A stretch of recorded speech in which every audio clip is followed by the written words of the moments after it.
Hey guys, this is Maria from freewaysocial.com, and in this video I'll show you how to use Snapchat animated stickers. Actually, Snapchat provides its users with a big variety of editing features that can help to make their snaps look much more attractive. Follow these steps and you will figure out how you can insert an animated sticker into your snap. Go to the camera screen and click on the button in order to take a snap, or hit the gallery icon in order to upload a visual from your camera roll.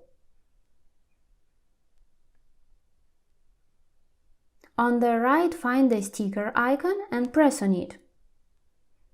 Here you can see a lot of different stickers you can choose from. However, if you want to see the stickers related to a specific topic, then just type in the keyword in the search bar.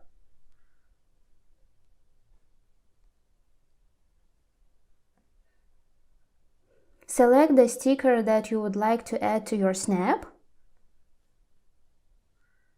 Now place it where you want.